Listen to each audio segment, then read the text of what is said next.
Beowulf section. So the living sorrow of Healfdane's son simmered, bitter and fresh, with no wisdom or strength could break it. That agony hung on king and people alike, harsh and unending, violent and cruel and evil.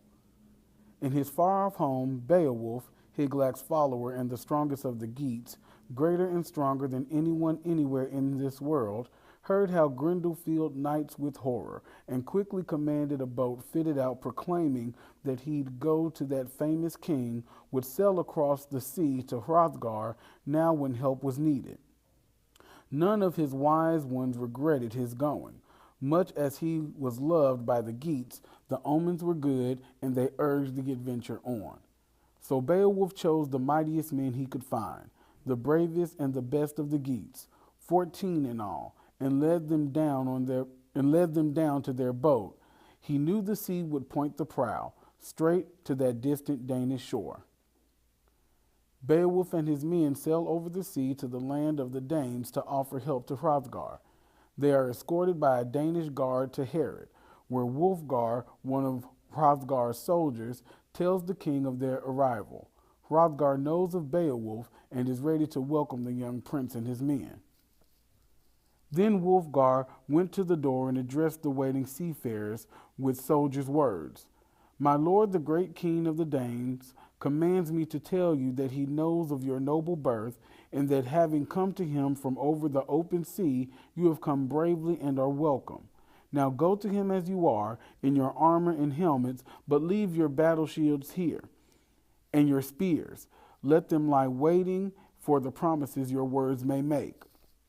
Beowulf arose with his men around him, ordering a few to remain with their weapons, leading the others quickly along under Herod's steep roof into Hrothgar's presence. Standing on that prince's own hearth, helmeted, the silvery metal of his mail shirt gleaming with a smith's high art, he greeted the Danes' great lord. Hail, Hrothgar! Hygelac is my cousin and my king. The days of my youth have been filled with glory. Now Grendel's name has echoed in our land. Sailors have brought us stories of Herod, the best of all mead halls, deserted and useless when the moon hangs in skies the sun had lit. Light and life fleeing together. My people have said, the wisest, most knowing, and best of them, that my duty was to go to the Danes' great king. They have seen my strength for themselves.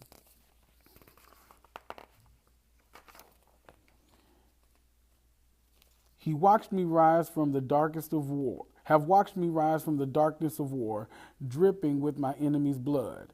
I drove 5 great giants into chains, chased all of that race from the earth. I swam in the blackness of night, hunting monsters out of the ocean and killing them one by one. Death was my errand and a fate they had earned. Now Grendel and I are called together, and I have come. Grant me then, Lord and protector of this noble place, a single request.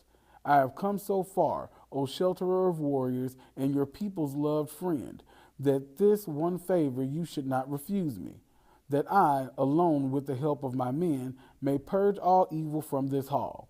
I have heard, too, that the monster's scorn of men is so great that he needs no weapons and fears none. Nor will I. My lord Hygelac might think less of me if I let my sword go where my feet were afraid to. If I hid behind some broad-laden shield, my hands alone shall fight for me, struggle for life against the monster.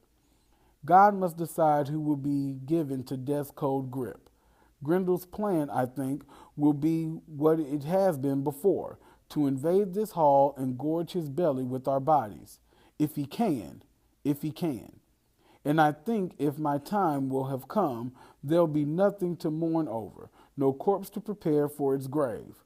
Grendel will carry our bloody flesh to the moors, crunch on our bones, and smear torn scraps of our skin on the walls of his den. No, I expect no Danes will fret about sowing our shrewds if he wins.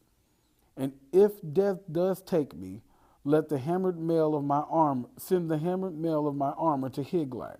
Return the inheritance I had from Hrethel, and he from Wayland.